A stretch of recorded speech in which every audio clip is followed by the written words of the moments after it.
want to thank a few people who've been serving on the Squaw Valley board for quite a while and been really instrumental in putting this together. So, to Michael, Tuck, Debbie, Luann, Tamara, Galen, and our hero, Sally Brew, thank you all for being such great assistance throughout this whole evening, all right? So now I wanted to introduce the evening by turning it over to John Wall. Johnny?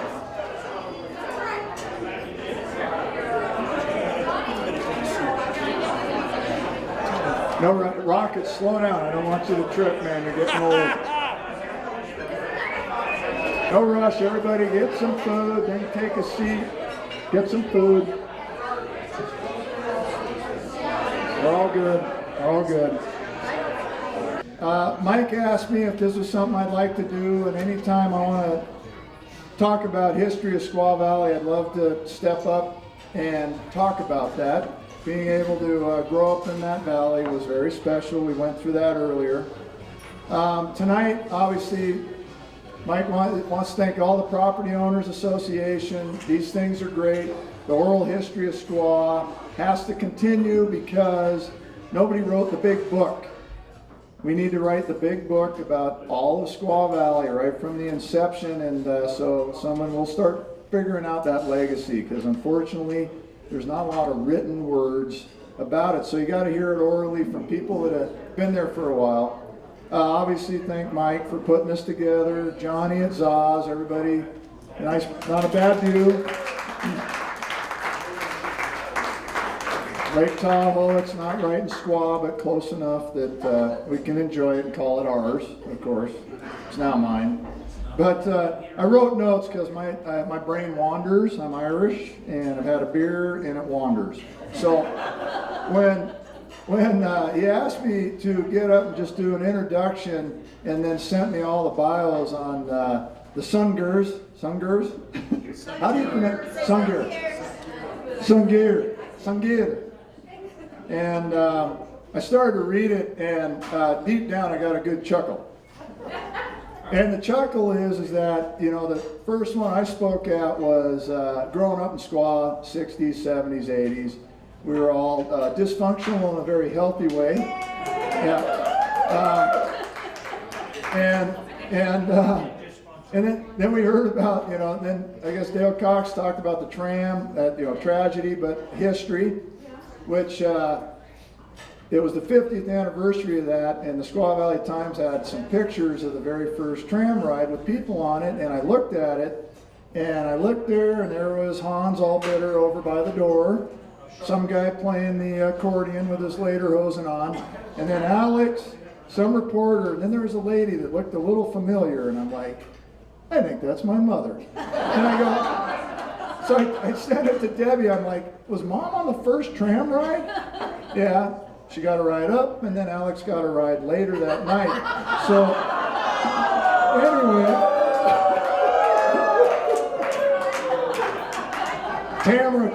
Tamara's laughing, because, anyway, we'll carry on with that. So, when it came to, it said the hot skier chicks from Squaw Valley that no other ski area had. I mean, if you talk about Aspen, they were pretty, they were rich, they couldn't ski. Squaw Valley had hot-looking chicks that could ski, and that wasn't very easy to find. You know, when they talked about, you know, sexy in the late 70s, early 80s, they didn't go to Boreal. You know, that was not a ski area that came up. Aspen again, hot, rich, couldn't ski. Vail was just it was a truck stop on I-70, so Vail was out. Stowe, Vermont, not really hot, good skiers, too much maple syrup. But, sorry, Tom. It's probably your mother. She probably skied really well in her wool sweater. So, tonight's talk is about kind of sexy skiing. Who had it? Squaw Valley. So you started laying down the hotbed. And that part is something that a lot of ski areas in the mid-late 70s couldn't even talk about. And I'd like to think these guys' bios, when they get up and talk, it's going to be amazing. but I like to think, and again, I'm a little biased, that my mom kind of started that. And one, I'm a product of it because I was thinking of Game of Thrones where I'm like a bastard child. I'm not sure if it's a bartender or Alex. Tamara thinks it might be Alex, but I had my 23andMe done. I'm Irish, I'm a bartender's bastard child. And then the other part of the Game of Thrones was that Mom became the proclaimed queen of Squaw. Whether anyone liked it or not, that was her title, and she took that over. And so with that, as I grew up, she started it, and we started when I was a young kid, and these guys will talk about what an amazing kind of spectacle the ski shows were in the 80s when they went. I went in the 70s with my mom, John Buckman, and Bill Boardman. That was awesome.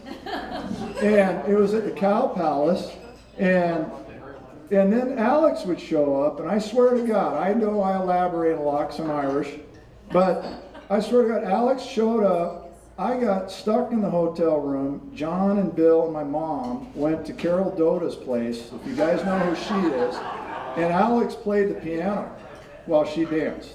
Swear to God. And that was Alex's, I'm going to Cow Palace to represent Squaw Valley and, get out marketing, and he was never at the ski show. He was doing other stuff in San Francisco. So Sexy started in the 70s at the ski shows, way back when, and most of the guys that came up to the booth did not come up to talk to John or Bill Boardman, because you guys, if you knew them, they were not someone you hung out with at a ski show. So Sexy started back then. Then she started the Snow Hostess program. And what I loved about that is that she thought about it, got the sexiest, hottest skiers out there to meet people right in front of the tram as they drove their car up. And of that, fender benders, you name it, all that, what I got out of it was super hot babysitters. And so it'd be like a lineup. She'd say, we got these 4, and I'd be like, that one. I want that one. When you go to Hawaii with Alex, I want that one to stay with me for at least 4 days. That was good. Does she make pancake? Okay. So Sexy started in the 70s, and so that's where Squaw always had that one up on many of the other ski areas. And so a lot of Squaws come up too with the history with the passing of Carl, Montana having his deal. So there's been a lot of talk about the bars, bartenders, and everything, and Montana starting at the Bear Pen, not Jake's. Carl beating up every bartender in Squaw Valley, wrecking, breaking things. And so now it's nice to roll over to something that Squaw had that no other ski area had, and that's the ability to put together some great skiers that were able to go to ski shows, show off Squaw in a much better view with many of the ski areas and ski shows. So with that, reading the bios, it was great to see. I at the time when all these ladies were taking off, I was probably about 16. I didn't know them that well. I probably dreamt about them at 16. So I didn't know them real well. I wasn't skiing with them. But for the tour that they went and did, it's one of those kind of priceless things. The old Women's Pro Ski Tour, which my wife was part of, the newer ones. I mean, the ski world is a very small community. And so for the history of Squaw to bring all you guys in, which is fantastic, that to show that solid foundation, because nowadays you don't get that as much, is I think it's a wonderful thing. And thanking Mike and having all you guys start to hear a story that is a part of Squaw. I mean, we're talking the late 70s, early 80s, when the Lone Star was doing wet t-shirt contests, and I was talking about how Russell would sell $5 tickets because he bored a hole through the top of the bear pin into the stage, and because we weren't old enough to get in, but for $5 we had a view of the wet t-shirt contest. So think about that now. That is not happening. People are going to get in trouble, and so it goes back to a great talk of Squaw Valley that had something that no other ski area did or valley had, where again, slightly when you went through the gate, a little dysfunctional, but in a fun way. And to have that represented, and then everybody to put it together and let the ladies go out and do their tour is amazing. And so once again, you guys are very lucky to have Mike put together and Tuck and everybody do a great job, and Debbie, to put together another story of Squaw that unfortunately isn't in a book, should be in the book, maybe it'll be one day, to go ahead and enjoy Squaw Valley, not right now where there's chaos and too many people, but back when it was fun, everybody knew each other and took care of each other, and these guys represented that throughout the U.S. At ski shows and things. So thank you guys all for coming, and without further ado, Kay's going to turn on the microphone, introduce everybody, and then I think you guys will have a great show. All right.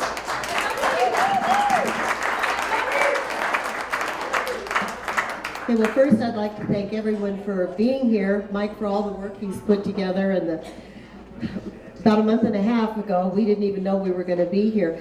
For those of you who can't imagine, this is actually our 40th anniversary. We started the tour in 1979, and it lasted for 2.5 years into the end of March of 1981. And the whole tour got started because, as Johnny was talking about the women skiers, you women remember skiing at Squaw, if you were a racer or if you were in particular freestyle, the guys got all the free stuff. They got free equipment, they got free clothes, they got free everything, and the girls got a pat in the head and a pro price. And I wasn't in competition. I was a freestyle skier, but I was getting really mad because why are they getting all the free stuff and what about us? So I came up with this idea. I'm going to get somebody to pay for us to go skiing. So I kind of passed the idea around, and I had a really good friend with Buddy Hoffman who owned Any Mountain Ski. Those of you who remember Any Mountain Ski. Well, Buddy said, there is a company called Coppertone, and it looks like they're interested in getting into the ski industry. They happen to have a new product called SunGear. So Buddy said, if you want to go to the Las Vegas show, and this was in '79, I'll make an appointment for you to talk to this guy named Roger Corby. While I'm right there, let me introduce Roger. This is Roger Corby. He's the marketing director of Coppertone. This is Rodeo Ramsey. She was one of the first and on the entire tour for all 2.5 years. Lori Doyle was on the tour for 2.5 years. Kristen Trion joined us in the first part of the 1980 tour, and Becky Hadley came in 1981. And they couldn't have been a better team to work with. So anyway, back to the, I needed to get a sponsor. So I now had an appointment with meeting this Roger Corby guy at the SIA show in Las Vegas. And I was talking to my father, and he said, well, that's just a real cute idea. Anyway, he said, well, you need a hook. And I said, well, what do you mean I need a hook? He says, well, how are you going to travel to these resorts? Well, I hadn't really thought it out. He says, I'll go buy you a motorhome. So my father went and bought me a 29-foot motorhome. So now I had a hook. I had a way for us to get around. I had a friend take some pictures of some of us at Tahoe, and I had an appointment with some guy named Roger in Las Vegas. So I went in and I presented Roger with the pictures and the motorhome and my little idea that you ought to really sponsor us because we'd like to go skiing and sponsor your product. We'd like to show it. Anyway, Roger said, well, okay. He said, but can you come to Memphis and give us a presentation? Oh, sure. No problem. So as I'm leaving the SIA show, all of you remember Al Bourdet? I run into Al in the turnstile, and Al goes, what are you doing here? And I said, well, I just had this meeting with this Roger Corby with Coppertone. He wants me to fly to Memphis for a presentation. Al's going, wow, fabulous. And then I said to him, I said, but Al, what's a presentation? So anyway, he said, get back to Tahoe. I'll meet you at the lake in about 3 days. Get the gals out there. We're going to start taking some pictures.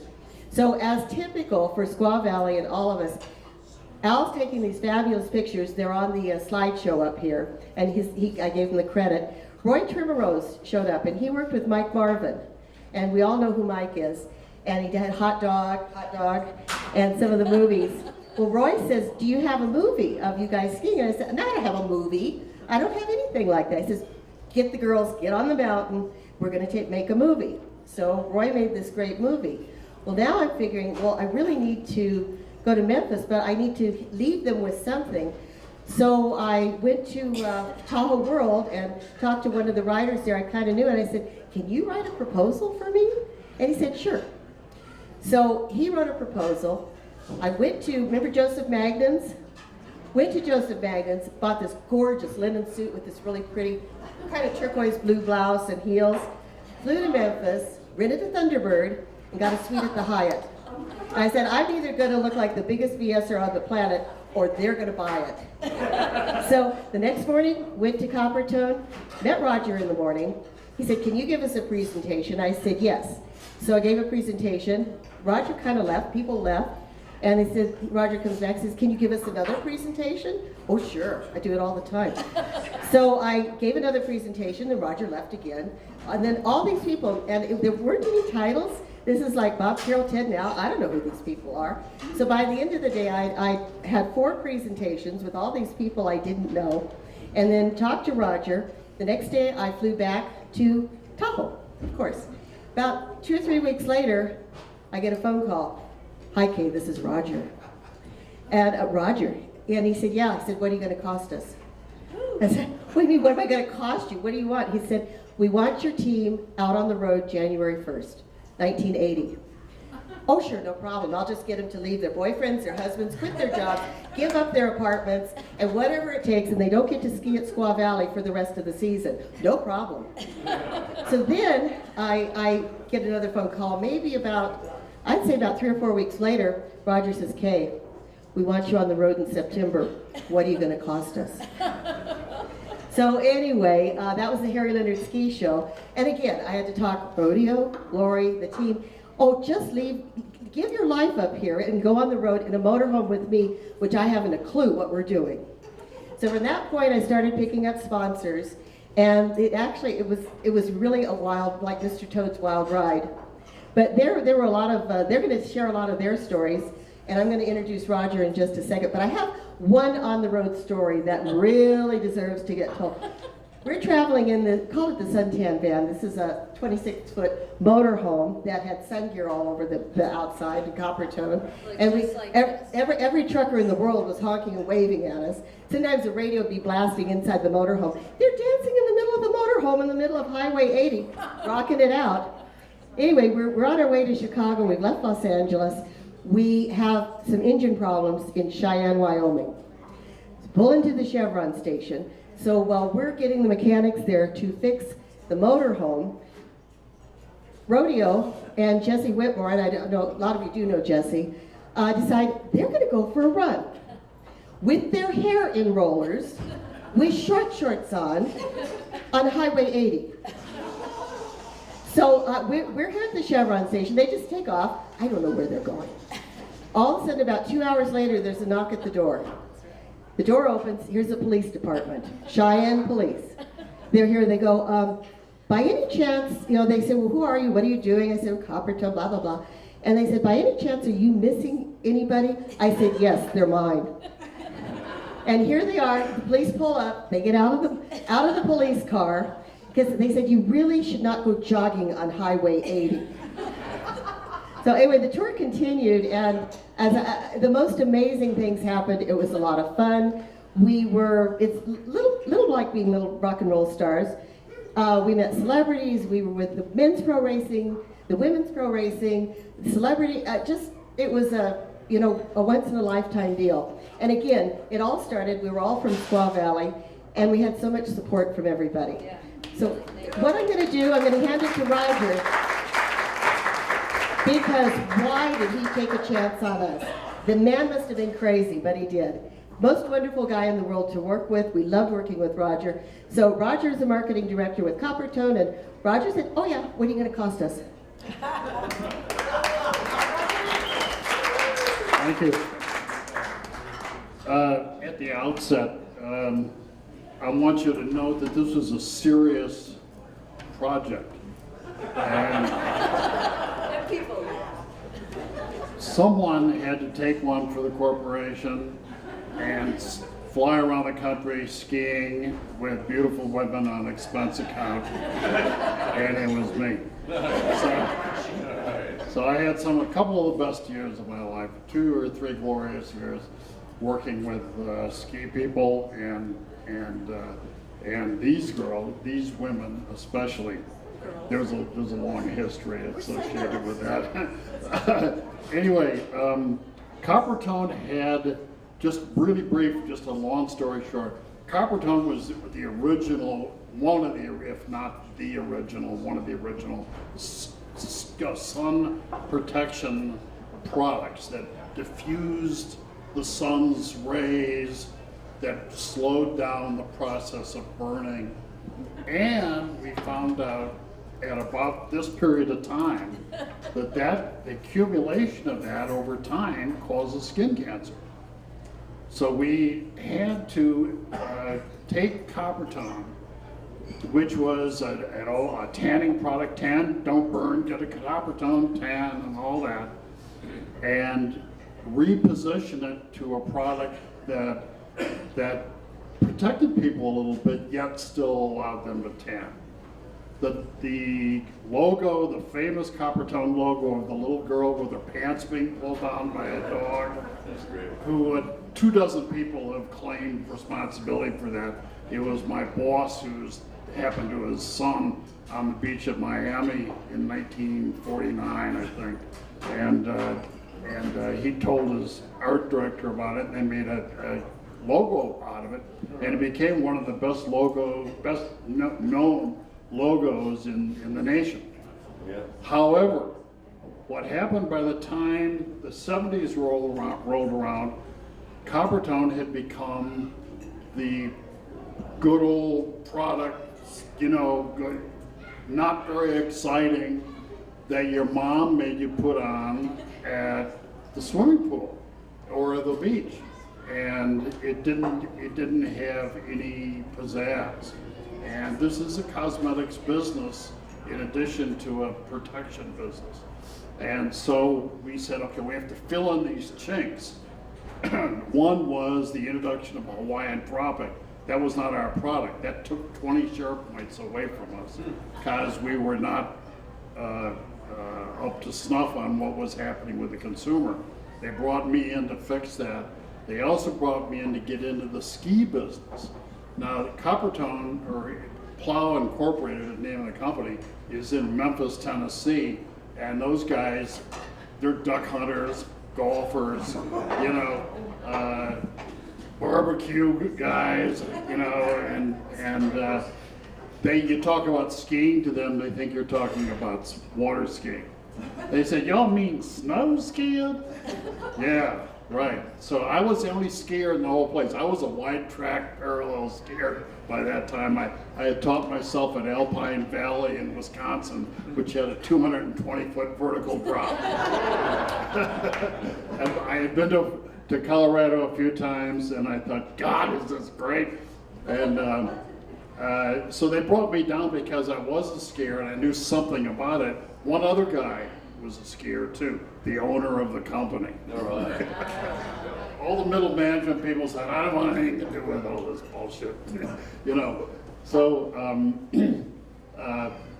we introduced Coppertone by SunGear by Coppertone. But we had to do it because in the ski business, to fill in that chink of very stylish people, very intelligent people knowing what's happening, we had to get involved with the ski community. We had to get involved with ski people, and we decided to introduce this product that was not called Coppertone. It was called SunGear by Coppertone, and we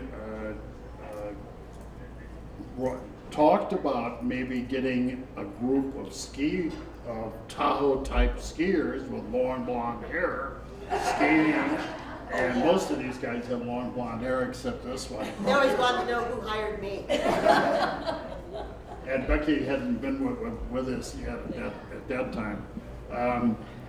And we also sponsored the Women's Pro Ski Tour the first year that they were active. Second year they were active, we sponsored the fashion show at the Harry Leonard ski shows. We went, it was a front-loaded program. We ran page ads in all the ski books, and we spent a lot of money.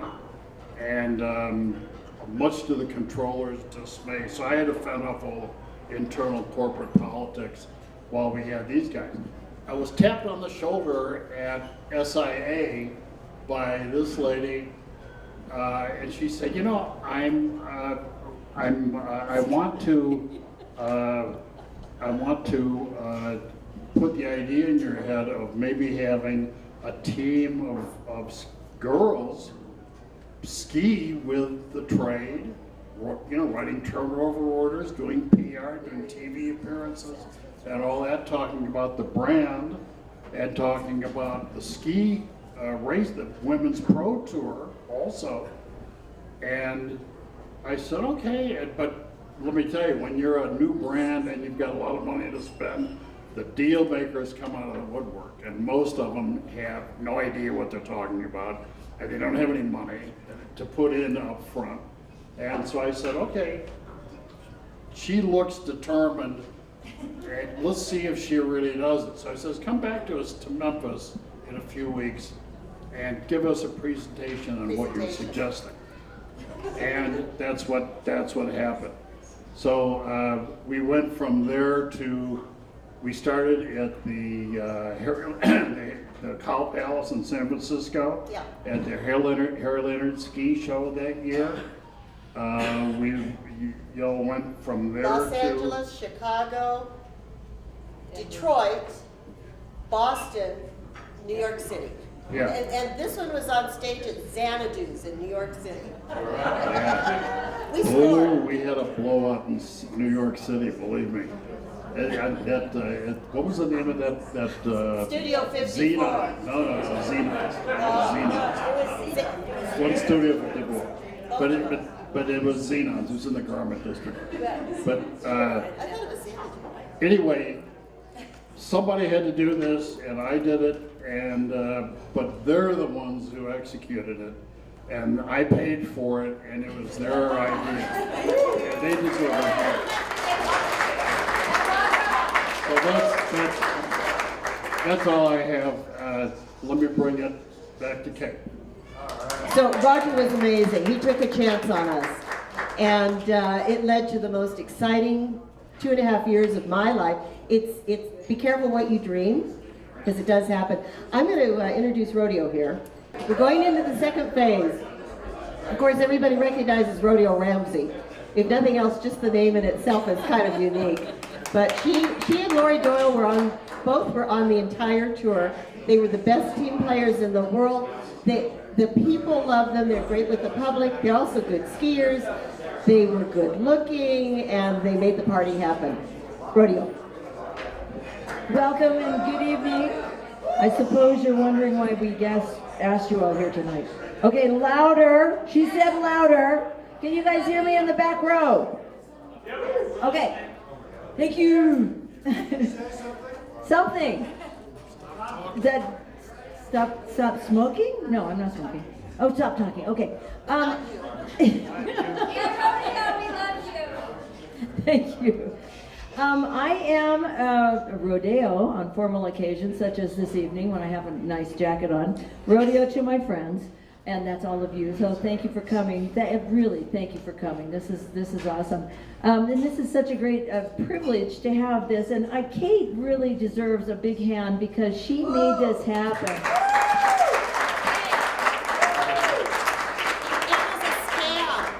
It was a scam, but it worked. And it didn't cost you guys a nickel. Because otherwise I have you on my spam-anator. I wanted to just fill in a few blanks, and I know time is limited. I don't want to see your eyes rolling back in your head, so I actually took notes. I am Robin Ramsey, otherwise known as Rodeo, but only up here. This is such a special place. Don't you guys love it up here? Yes. If I hadn't married a beach boy, I would probably be back here today. But we're coming up on our 33rd anniversary, so I guess I'm in for a while. I wanted to talk about the Memphis tour, because I know that Kay went to Memphis and did a presentation. 4 times. 4 times. Well, the last time she brought, she forgot to mention she's also a flight attendant, so she was able to fly around like that, and it didn't cost her an arm and a leg. Gave us secret away. Oh, I'm sorry. She really earned it. But she flew all of us. Our Coppertone flew us out. Roger, did Coppertone fly us all out that time? Yes. Flew the whole team out. Now, one of our more dear friends that we're dedicating this meeting to is Jessie Wimmer. Who remembers Jessie? She has passed away in 2011 of breast cancer, and we miss her sorely. She was such a fabulous athlete. She was my roommate for a long time, and just a great woman. And yes, we did go jogging. We did. I didn't have my hair in rollers. I had it in pin curls because I wanted that big hair. We did get picked up by the police, who said, "What are you girls doing on I-80?" And we thought, this is I-80? Huh. So they took us home like lost little lambs, and that was pretty funny. But before that, we went to Memphis. They took the whole team to Memphis, and we're walking through these the laboratory with the scientists, with they were hairless mice. They were not rats, they were mice. They were not mice because I paid attention. I mean, they were mice because they would snap their little necks like that, and it was not fun. And so they're talking. These guys in white coats are talking about all of this scientific stuff and why you need to wear sun protection because you'll cook your skin and blah blah blah. And I'm going, holy crap, what am I doing here?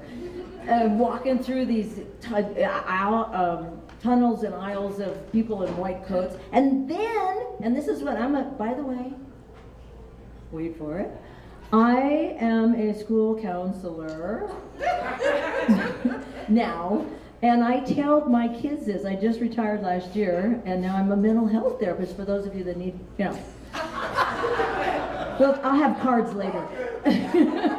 Rocket, there is no cure for you. God knows we've all tried. Just cut him off. How many vodkas have you had, Rock? When he goes Nazi on you, just move away. Rocky, you know I love you. You know I do. He said don't talk about him, but I couldn't resist. So, I got lost. Okay, so my school counseling story is that don't ever ignore your high school chemistry class, because all of a sudden, 10 years after I'm out of high school, almost, close, the scientists are talking about carbon bonding, and all of a sudden high school chemistry comes into mind. I'm going, oh, I know what they're talking about, and I'm sure I'm not the reason that they said, okay, hire these girls because they know about carbon bonding, but it didn't hurt. So that was the trip to Memphis was awesome, and yes, they do test that stuff very carefully. And then let's see what else. Oh, I wanted to talk a little bit about life in the motorhome. That was pretty fun. Kay's brother Jeff and our good buddy Craig, what's his last name? Gilbert. You guys probably know Jeff and Craig. They were awesome. They were our drivers, our chauffeurs, our bodyguards, our good buddies, and we all took turns driving. And they were great guys. So we spent a lot of time. Now Kay seems to think that she didn't travel in the motorhome very often. She flew. She said, "I'll meet you there." And then that one year when she broke her leg, she definitely didn't travel in the motorhome. But we did, and my good buddy LD here and I, we bonded. We became very fast and furious friends. And we all would bring books because we spent a lot of time in the back of the motorhome. Was just like a big Queen Mary waterbed kind of a thing. We would just be laying across that reading and, listening to the guys up front talking on CB Talk about breaker one-liner. You got some fancy seat covers in there now, good buddy, and that's the truckers talking to us. and so that was fun. But we would bring books, and so to keep our minds stimulated, we would bring these books to read. And Lori Doyle we all brought different books, but on 79, when we were in 1979, we were going to all these tour places. Lori brought a great book. It was by Mario Puzo. It was called Fools Die, and it was he was the same guy that wrote The Godfather. And so, that was great, but we all had different books. Jesse had a book, and I had a book, and let's see, we all had different books. But every time, for 3 years, she had the same book.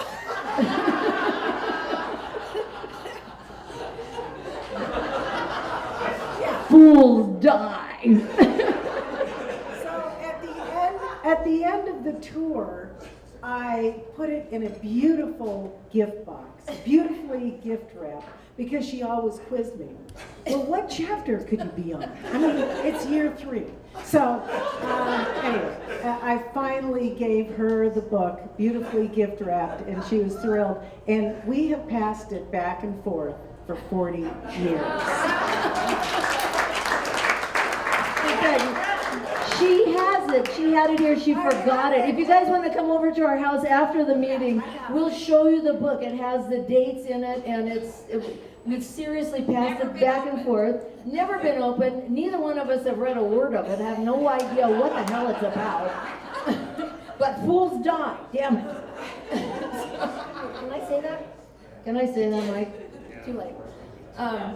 Okay. Anyway, and so she has it. It's now enshrined, wrapped in gold, in a shadow box, and it's a sacred relic. Let's see, what else did we want to talk about? Oh, okay, 10 minutes. I'm already into 10 minutes. Oh, are you guys bored yet? Okay, go for it. Okay. Well, now my partner here has to come up because we would do the Harry Leonard shows. You guys, I don't think you guys were you in on the Harry Leonard shows? Any of you? Okay. LD, you probably need to stand up. We would in our, you've seen us on here, we had the little short shorts on, and because that was the style at the time, was the short shorts. Why I wore knee socks, I have no idea, but I thought it was cool. But we would be in the motorhome, and it was painted to look like a giant tube of SunGear, and we didn't know we were a hot item. Honestly, we did not. It's on here, it is. And we would wander out amongst the other exhibitors and come back. Somebody would always follow us back to the motorhome. Didn't understand that at first. Who knew? So they'd say we'd be potential sponsors. We wound up. We would take them to the mothership. I know we had 9 for sure. But we would send them, put out the red carpet in our little short shorts and say, "Hi, you have to come and meet Kay." You don't mind, do you? And so she would be in the driver's seat, literally in the driver's seat, and would interview these people, and we'd come out with another sponsor. I'm not kidding. We had 9 sponsors. In fact, the reason I have on cowboy boots today is because Larry Mahan, who made cowboy boots, was one of our sponsors. We had, yeah, baby, woohoo! And I'm a certified cowgirl. I didn't just make up that name. Now that's serious. She's a very famous barrel racer. Yes, in the day. And she would be barrel racing at the Reno 100-year rodeo this weekend, but she's here with us. And I have a rodeo queen saddle to prove it, okay, and belt buckles and all that stuff. So let's see, what else? Where else are we? So we wound up with a lot of really fabulous sponsors, and all we had to do is wear short shorts. Who knew? And roller skates. Oh, that reminds me, roller skates in the LA, the Los Angeles thing. What you call it? The Harry Leonard show. Thank you, Mom. we got to ski, we went roller skating, and guess who we were privileged to roller skate with? Billy Kidd, come on. In fact, I used to model ski clothes in Reno when I was in El Colegio. That's college for those of you that don't speak Spanish. And I was so enamored with Billy Kidd because he was like the Olympic star in '72, and in '73 I was still in college in UNR, Reno, Nevada. Yes! Woo! Where I met LD. And who's the Deb? Who's the basketball team? It's a Wolfpack too. They're all Wolfpack. They're all Wolfpack. Basketball that Mark plays. Yeah, No, it's a Wolfpack is a football team. But that's all Wolfpack. That's all Wolfpack. It's all the same. When we were in college in Wolfpack, I partied with the football team. I had no idea they were the football team. We were terrible. They're good now. But oh no, I've just lost it. I probably need to quit.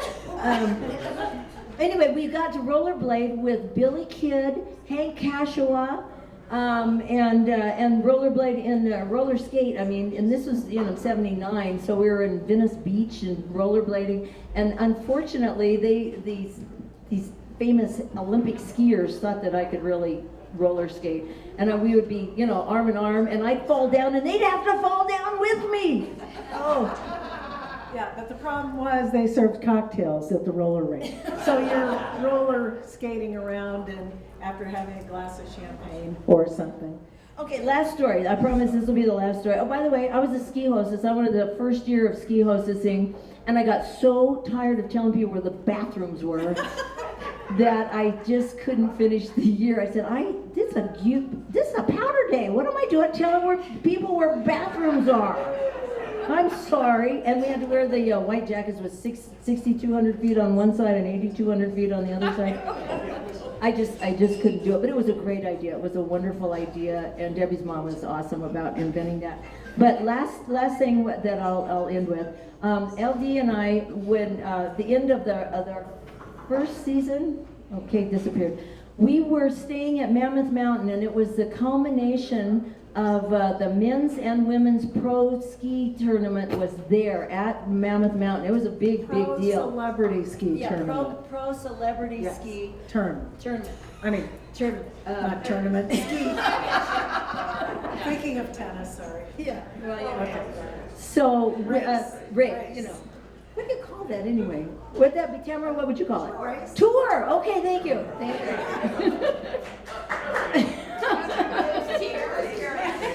Yeah, she was a plant right over there, so we could get this through. But so we get to Mammoth, and we're Roger Corby has generously provided lodging at the Mammoth Mountain Ski Lodge. And so Lori Doyle and I decide that, well, we've been here, we need to go check out the bar because we need to see if they know how to make a decent margarita. And so this is 3 p.m. So we're walking out of our door at the Mammoth Mountain, and we're following this kind of frumpy old guy, and he has on this hideous ski sweater. Oh my God, it's like red on my sweater. It looked like it was from the 50s. And he's kind of just disheveled and kind of overweight, and we're going, oh, he's just a tourist, what do we know? So we follow him, and he goes into the bar, and we go into the bar. And he sits at the end of the bar, and we sit at the other end, and we get to see his face, and holy smokes, it's Stephen Stills. Holy crap! And we were making fun of this guy, so I don't remember. I was in an amateur race. What? How did we meet? No, and then Kay, he ended up Let's coming. not go stop. No, he ended up coming to some of the dinners with us, and we went to Mammoth, and people did not know that he was there. So that's so all of funny. us left the formal dinner and went to one of the bars that were just a typical, bar, like it could have been the one, what's it, Squaw Valley? Yeah, like the Bear Pen kind of bar. And so we all walked in, and there was a couple people on the stage playing. Any of you remember?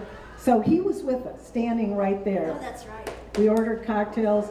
And then he said, I think I'm gonna go up there and play. Nobody knew he was there. And so they took a break, and then he went up there and he got on the guitar, he sang, and he just blew everyone away. And we've got pictures of it up there. He's Yeah. in that horrible Yeah. sweater. No, I can't So, okay, anything else? Thank you. We'll Thank you pass so much. it. There's more, but I don't want to take up any more time. We still have two more wonderful members of the ski team. This is Kristen Treon and Becky, or Kristen Lincoln, Kristen Treon, Lincoln, and Becky Hanley Supon. Well, my story is kind of a little bit different than everyone here. I am from South Shore.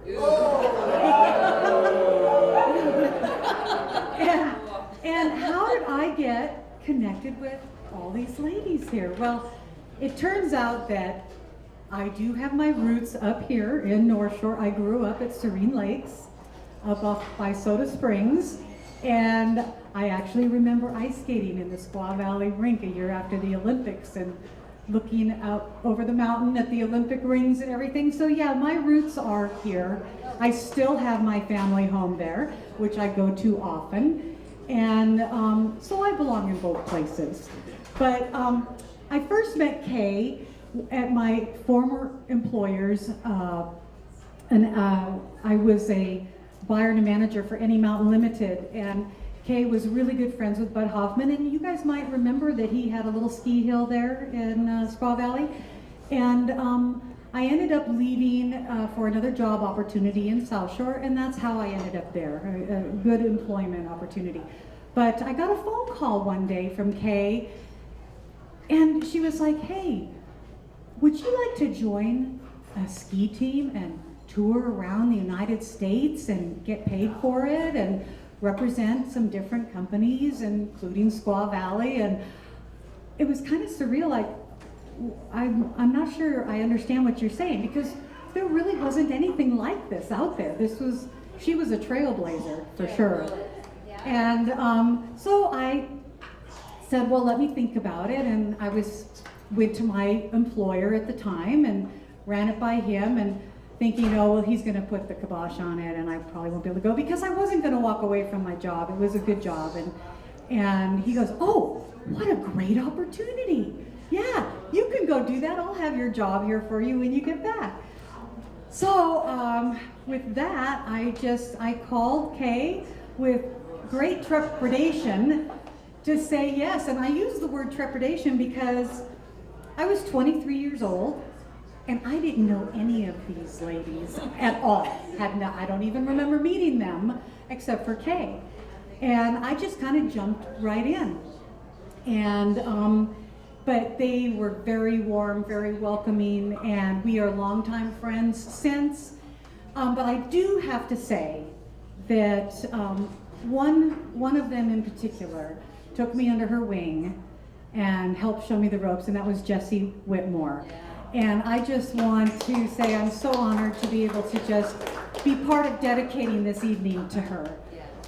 She was very dear and special, and just a tender heart, and just a beautiful person all the way around, on top of being one of the most fantastic skiers and a great representation of Squaw Valley because of that.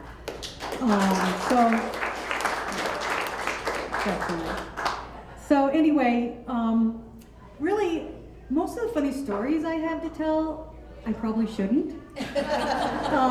So with that, I'm going to hand the mic to Becky, who came on board a year after.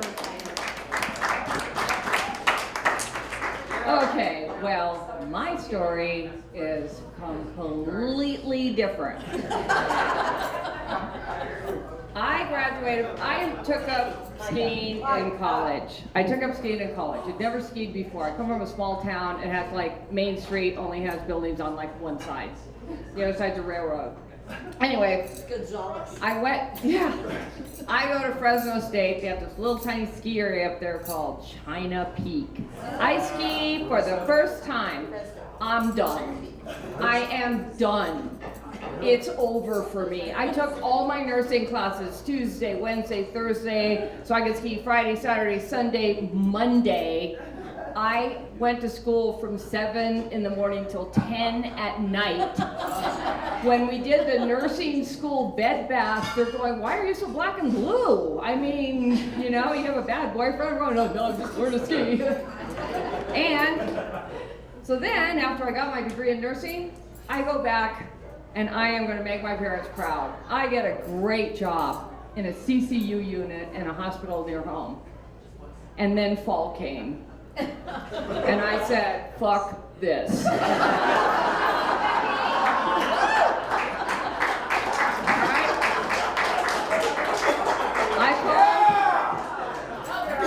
called the Truckee Times or whatever the hell that. They sent me a paper. I rented a room above a garage, sight unseen, packed my shit, moved up here. I didn't know one person except John Corda, who went to the same high school as me.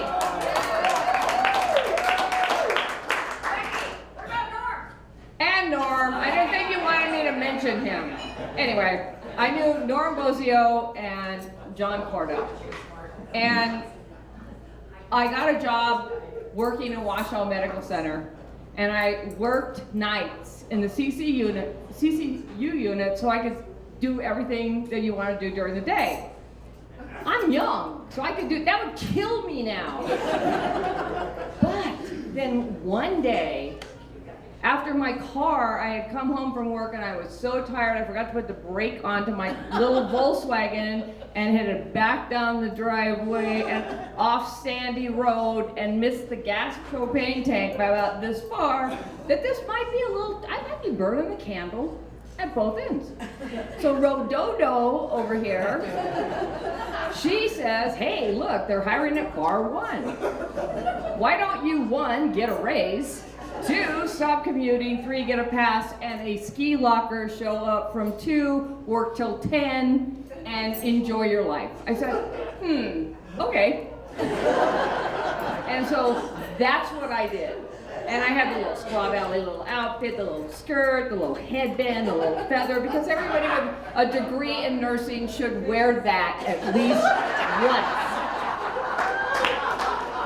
All right. And I have to tell you that when I came to Squaw Valley, I found my tribe. Yes. Amen. I found my people. I skied with girls. These girls, they're horrible. Like, if you cross your tips and blow out on KT and there's just shit everywhere, your hat's this way, your goggles are this way, and everything, they are dying laughing. No one cares if you're hurt. And they're going, 5-minute rule. And then if it's a powder day, forget the 5-minute rule. It doesn't even apply, and they will laugh at you as they go overhead. But you're just hobbling, you know, trying to get to the lift. We going single, hoping, you know, I might be able to catch up at some point. These are the girls that, like, you know, have you ever watched The Bachelorette? You know, there's a bunch of really bitchy women. I lived in a trailer home, motorhome, kind of a trailer home, with these people. We had a bed where we slept head. I mean, literally stacked like wood. And all the farting, the snoring, everything. We never had a fight. We lived on top of each other for a year, and we never had an argument about anything.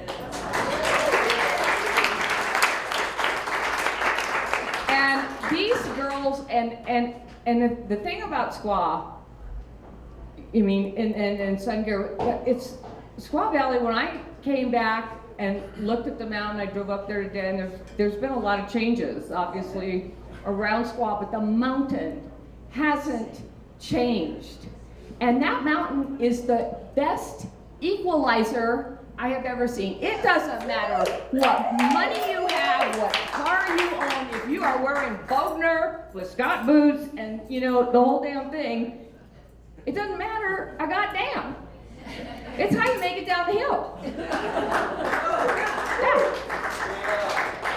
And oh my God, and fighting words. God, just keep pretty good for a girl. Oh my God, you know, but eat your lunch.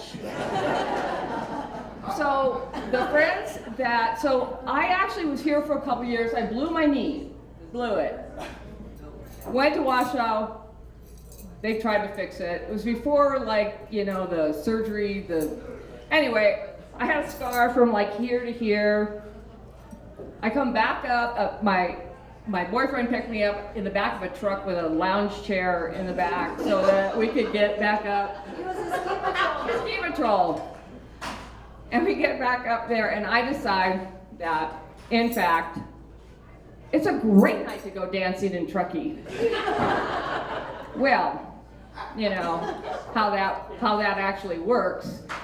Everyone takes your crutches and moves them where there's someplace safe. So you can't find them, you know, when you need them. And when I actually had to go to the bathroom and then call for help because I couldn't get up, I knew it was time to go home. Do I get is there any sympathy ever going, I'm gonna give you your pain pills, I'm telling you, you are so stupid that there's no sympathy here. And next time you want to go down the hill, we had lived up this house with the millions. I had to sit on my ass and slide down next to the staircase, holding on to the rails. But you know what? That's my tribe. That's the people that I like. Yes, sir. No, sir. No excuse, sir. And I come back. When I blew my knee and I couldn't work, couldn't ski, I sure as shit wasn't going to shovel these steps. So I just moved to Maui. Sounded like a great idea at the time. And I don't know if you guys know any of this, but I'm walking down Lahaina and it says hiring Chemo's, which was the very first TS restaurant ever. I go in there and get a job. So I'm original Chemo's girl, and after about 3.5 years, it was time. Squaw Valley has that, you know, it's a pull.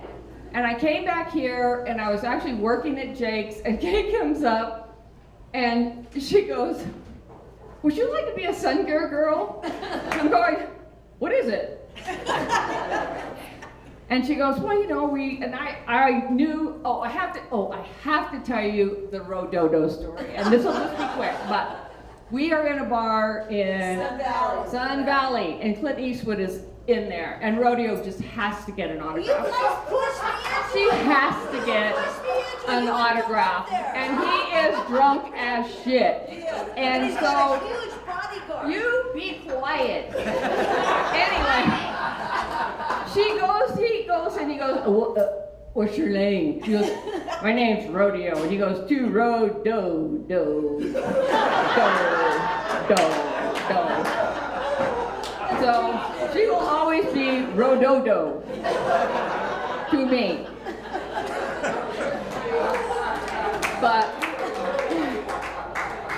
we had the time of our lives. We skied in so many beautiful areas, but they are not Squaw Valley, and they never will be. Oh, and by the way, I'm the token brunette. TV. Token brunette. Thank you all for coming.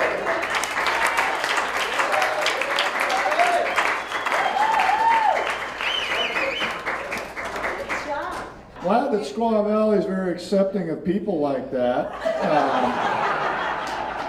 And that you were nice enough to allow somebody from South Shore on the team. That was good. We normally don't let them past Emerald Bay or incline. And Billy Killebrew was a good friend of ours, but they couldn't make it past Diamond Peak or Kirkwood. That was it. So that was nice of you. seriously, I don't know how to wrap that. That is classic. You guys are very lucky to hear that side of the story. Again, you know, growing up there, that was part that I kind of missed again because I'm in my goofy years. But there's so many things they touched on that were all happening during that time that, again, even though they're on the road, the fact Squaw Valley was attached to the whole sponsorship. I mean, Hexel skis. My brother skied on those things. They were weird. I mean, it's admitted. Spademan bindings. You're kidding me. Scott boots. Again, you're kidding me. So what? Caber boots. Oh, caber. Oh, what? Caber. Yeah. Caber you can't cut down. That was Ingemar Stenmark, still the leader. I know Ingemar. I got his autograph.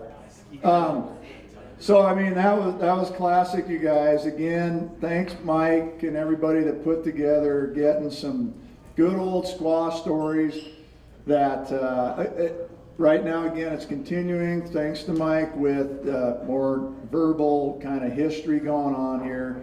He'll put together some more good shows, I'm absolutely positive. You know, on the property owners thing, the reason he had to move it out, unfortunately some of us didn't own property. Alex paid my rent for about 4 years. Didn't realize that till later. So that's why. Yeah. What? Okay. So we've had one of the most recent, unfortunately deceased people is Hans Stonteiner, and that's where Tamara gets a joke because there's a picture of Hans and Alex standing next to each other, and Tamara thinks Alex looks a lot like me, not Hans, but Alex. So, well, I have my 23andMe. Alex is not Irish like I am. So, anyway, you guys. It's great that you're continuing these things. I mean, you will see. I mean, yeah, these pictures are pretty classic. I mean, some chamois. We get to see our brother Billy, long passed away, hanging off the front of the porch and stuff like that. And so definitely watch the slideshow that Kay put together. It is amazing. And again, Hank Cashua, and I mean, Hansi Hinterseer, all those guys. I mean, very classic skiers back in the time when skiing was so classic that the guy that pulls up in the Tesla on a Saturday now that flips you off, even though you grew up there, and you're like, are you kidding me? And you can look at him and go, yeah, but I grew up here in the 70s, so you know none of that, bitch. Anyway, so again, a little biased because my mom did ride the first fucking tram ride. And Russell, everything I said about you, don't listen to these people. I was just kidding. All right. Let's give Russell a hand because you know what?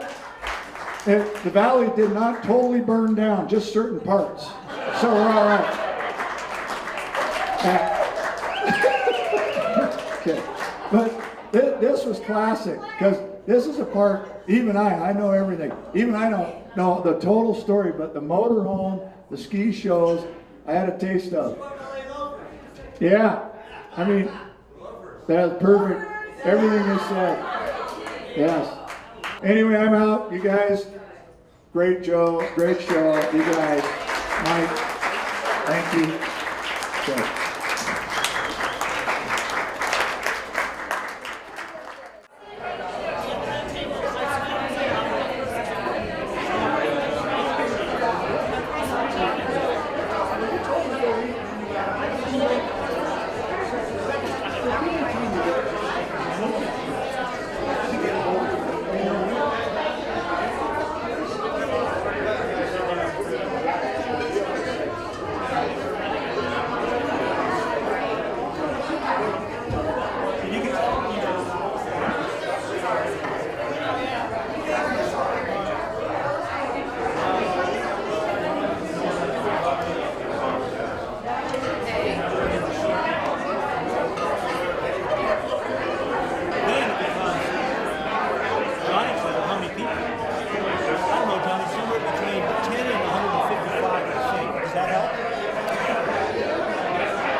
But the thing is, he's totally into